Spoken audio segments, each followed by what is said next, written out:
बहुत समय पहले एक छोटे से गांव में एक पुराना और खंडहरनुमा हवेली था। इस हवेली के बारे में कहा जाता था कि वहां एक डायन रहती है। रात के अंधेरे में हवेली से अजीब आवाजें आती थीं, चीखें, हंसी और कभी-कभी किसी के रोने की।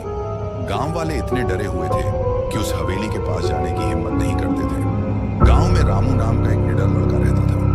वह इन कहानियों पर यकीन नहीं करता था और हमेशा कहता था, डायन वायन कुछ नहीं होती, ये सब मन घड़ंत बातें हैं। एक दिन रामू ने तय किया कि वह रात में हवेली में जाएगा और सबको दिखाएगा कि वहां कुछ भी नहीं है। आधी रात का समय था, पूरा गांव सो चुका था।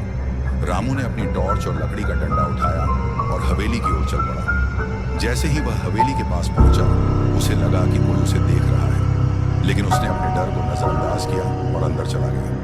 हवेली के अंदर घुप अंधेरा था, जगह जगह मकड़ियों के जाले और धूल जमी हुई थी। जैसे ही वह एक कमरे में पहुंचा, दरवाजा जोर से बंद हो गया। रामू ने पलट कर देखा, लेकिन वहां कोई नहीं था। तभी एक ठंडी हवा का झोंका उसके पास से गुजरा। उसकी टॉर्च की रोशनी अचानक बंद हो गई। अचानक उसे एक औरत की डरावनी हंसी सुनाई दी। रामू ने चारों ओर देखा। सामने एक सफेद साड़ी पहने एक औरत खड़ी थी।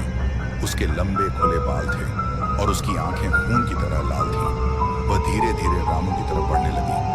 रामू का दिल तेजी से धड़कने लगा, लेकिन उसने हिम्मत नहीं खोई। उसने जोर से चिल्लाकर पूछा, तुम कौन हो और यहाँ क्या कर रही हो? उस औरत ने कहा, मैं इस हवेली की मालिक थी। लोग मुझे डायन कहकर जला दिया। अब मैं उन सब की आत्माओं को अपने पास बुलाती हूँ। तुमने मेरी शांति भंग की है, अब तुम भी यहाँ से नहीं जा सकते। रामू समझ गया कि वह सचमुच एक भूतनी है। उसने अपनी हिम्मत जुटाई और अपने डंडे को हवा में घुमाया। अचानक कमरे में दीपक जल उठे। वह औरत एक जोरदार चीख के साथ गायब हो गई।